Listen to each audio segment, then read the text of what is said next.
everyone, hope you're all doing well. Welcome back to our YouTube channel. We are actually doing something a little bit different. Since we decided to move to Sydney, we've had a lot of questions about how we did it and any tips we could give to people wanting to follow in our footsteps. The episode will break it down step by step for those who are trying to make the move and just want to know how we did it. Getting our visas was thankfully a quick process for us. We used the imi.homeaffairs.gov.au website and applied for the Working Holiday Visa subclass 417. There are two working holiday visas, the 417 and the 462. The main difference between the two being that there are certain educational requirements that the 462 specifies, which also means there's a longer processing time for that visa. We applied for the 417 and it came back instantly. If you need support with your visa application and want to know which is more applicable for you, there is a live chat service which can support finding your visa.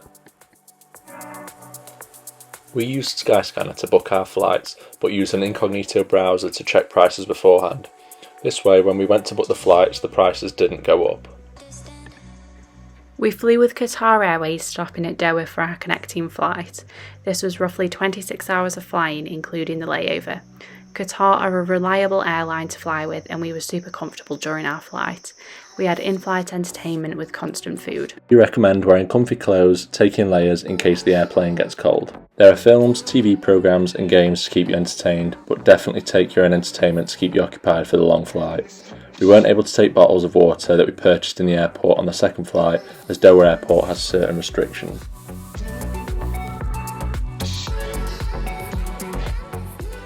Once we got our visas and flights sorted, we looked into accommodation.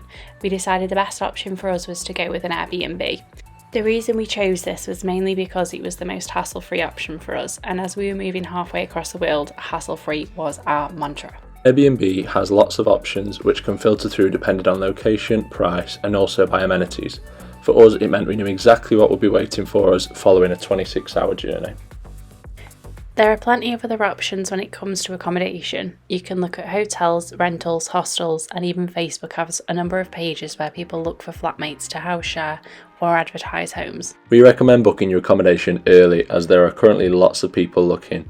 The rental market is competitive, but another tip is to offer more upfront in order to secure your contract. Over Christmas and New Year's, accommodation is much harder to find as it's a hot spot for the holidays. Make sure you book in advance to get the most out of your stay. Here is a quick tour of one of the Airbnbs that we stayed in. This was my favourite as it was a very spacious flat right by the train station and had loads of extra amenities such as the pool, gym and sauna.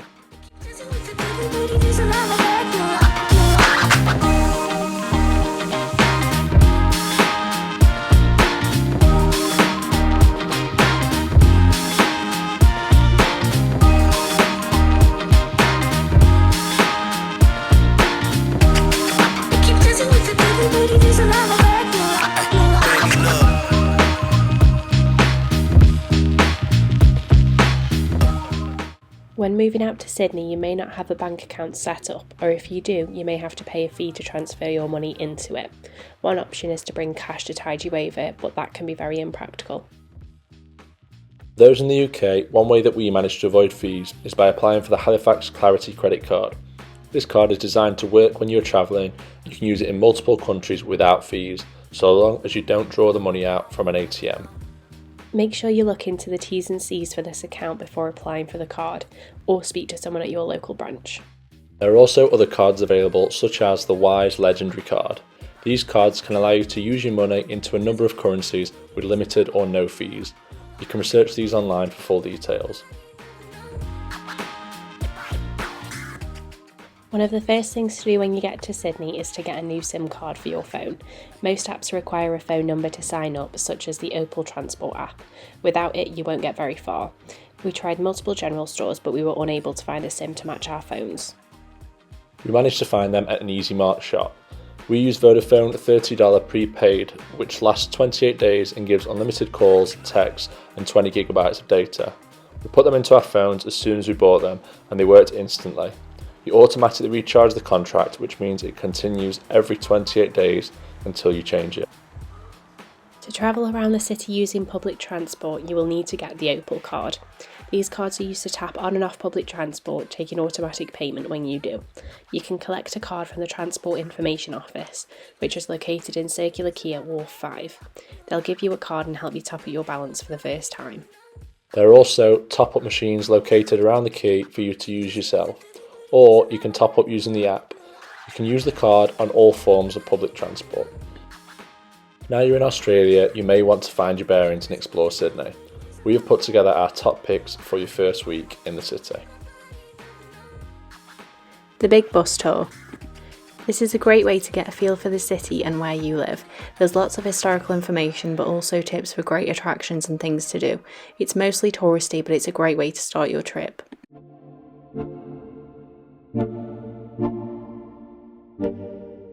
Taronga Zoo. The zoo is a great attraction itself as it has a stunning view of the harbour and bridge. It's also home to lots of different types of animals, some of which are native to Australia.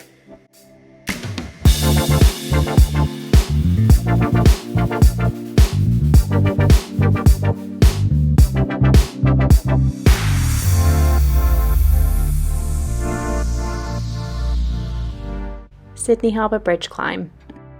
This is possibly the most famous attraction in Sydney. There are a few different climbs to choose from, and you can also choose to do a day, sunrise or twilight walk.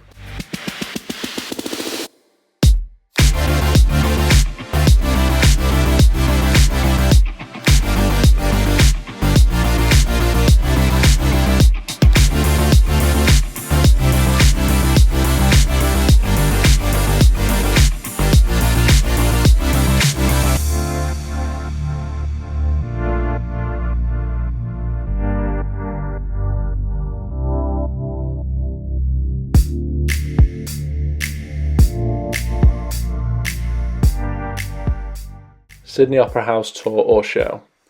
We decided to do both a tour and a show. You get to see more of the theatre in a show and experience the Opera House in all its glory, but a tour allows you to see much more of the building.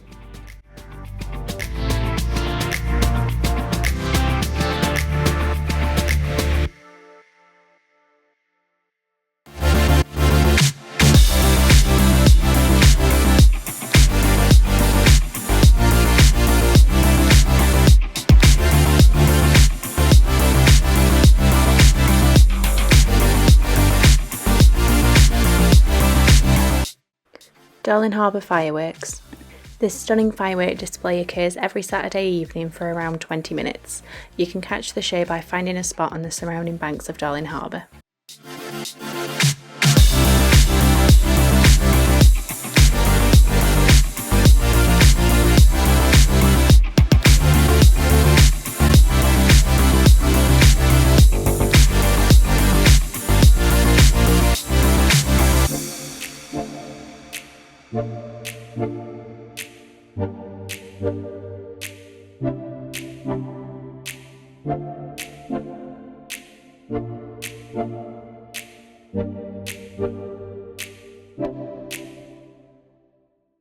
Mrs Macquarie's Point.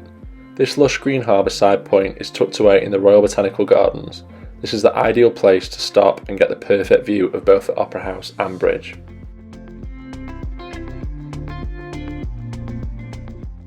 Sydney Opera Bar.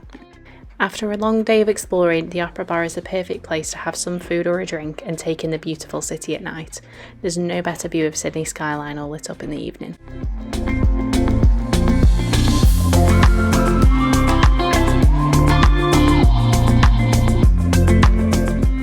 Bondi to Coogee Coastal Walk. The top activity to do in Sydney is one of the many coastal walks. This allows you to see the rugged coastline of Sydney whilst catching a few hidden gems along the way.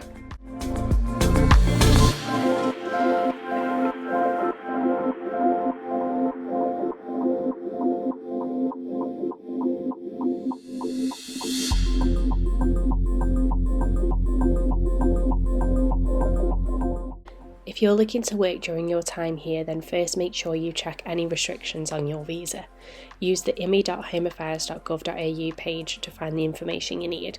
The rules and restrictions can change depending on the current climate, so make sure you check the page to stay up to date.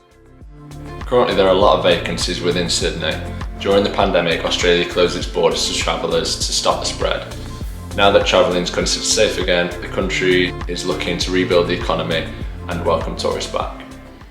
You can find vacancies by looking into business windows for adverts or using the website Seek. There are also Facebook groups which employees and employers use to advertise and apply for vacancies.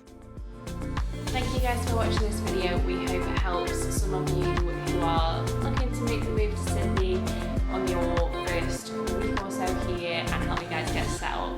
Drop us any questions or any queries you have in the comments with anything you may be struggling with or any questions you want further information on.